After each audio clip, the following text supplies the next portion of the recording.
ชนคนนอกเกาะในเวลาบ่ายโมงตรงถึงบ่าย2 โมงนะคะดิฉันนางสาวกฤทัยยงรำค่ะ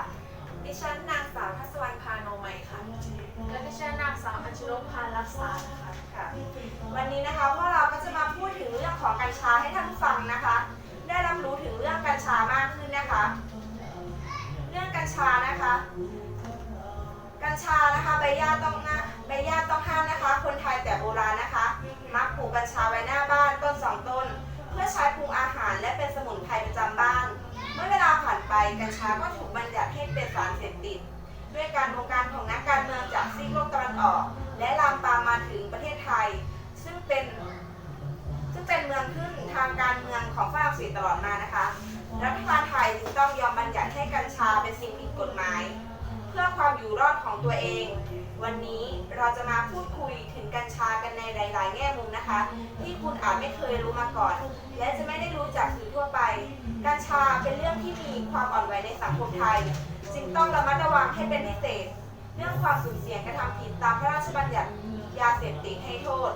กัญชามีชื่อเรียกหลายอย่างคัมภีร์พระเวทของอินเดียเรียกว่าโซมาชาวอารยันแห่งเปอร์เซียเรียกว่าฮัวมาชาวโรมันเขียนไว้ในตำราแพทย์โบราณของตนว่ายาแก้ทุกข์เรียกว่าแฮชชีส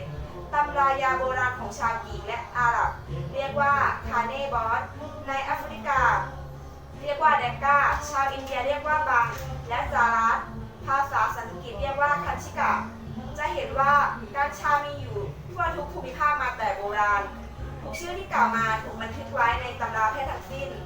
เดี๋ยวเรามาพักโฆษณากันก่อนนะคะช่วงหน้าเราจะมาพูดคุยถึงประโยชน์ของกัญชากันค่ะ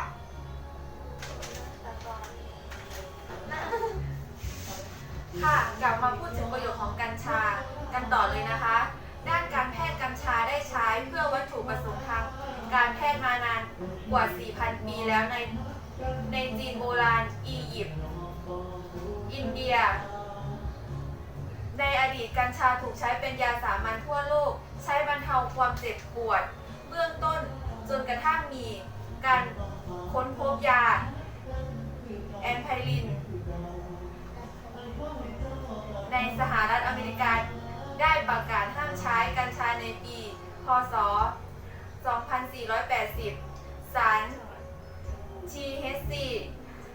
ในกัญชาจะโจมตีเซลล์กลายพันธุ์ใดๆในร่างกายของคนเราขณะเดียวกันก็เสริมสร้างและปูพื้นเซลล์ให้มีสุขภาพที่ดีขึ้นนักวิจัยพบว่ามันเป็นการรักษาที่ถูกต้องสำหรับโรคมะเร็งเพราะมันทำงานได้อย่างรวดเร็วและทำงานได้อย่างดีและใช้ได้กับโรคมะเร็งหลากหลายแบบในร่างกายของมนุษย์ในทุกขั้นตอนแล้วมีผลข้างเคียงเป็นศูนย์ซึ่งแตกต่างกันกับการทำคีโมที่ทำอันตรายต่อร่างกายให้เสื่อมสภาพทั้งหมดและทำให้คนไข้1 ใน 5มักจะตายเท่านั้นยังไม่พอยังจัดการกับเนื้องอกแบบต่างๆและสามารถต่อสู้กับภูมิคุ้มกันบกพร่องงานวิจัยของมหาวิทยาลัยฮาร์วา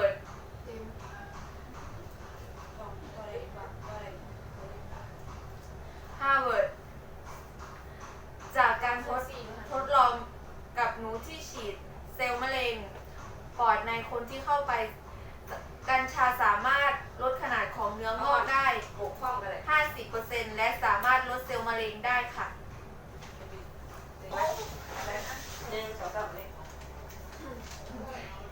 ค่ะในปัจจุบันนะคะมีการผลิตกัญชาไม่เมากันแล้วนะคะกัญชาพันธุ์นี้มีสาร THC ในปริมาณต่ำเป็นสารที่ทำให้ผู้เสพหรือสูบเข้าไปไม่มีอาการเมาผลิตขึ้นโดยบริษัทไททันโอแลมประเทศอิสราเอลปัจจุบันมีผู้ป่วยกว่า 9,000 รายในอิสราเอลใช้กัญชาในการรักษาโรคมะเร็งพาร์กินสันและกล้ามเนื้ออ่อนแรงรูมาตอยด์ลำไส้ใหญ่อักเสบตับอักเสบโรคหัวใจและเบาหวานยังมีราคาไม่แพงไม่มีผลข้างเคียงอุตสาหกรรมกระดาษทุกวันนี้บริษัททำกระดาษทำลายป่าไม้ปีละกว่า 50,000 ตารางขออภัยค่ะทำลายป่าไม้ปีละกว่า 50,000 ตารางกิโลเมตรจากสถาบันวิจัยของสหรัฐอเมริกาพบว่ากัญชาสามารถปลูกและนำมาทำกระดาษได้มากเป็น4 เท่าของการทำไม้ยืนต้น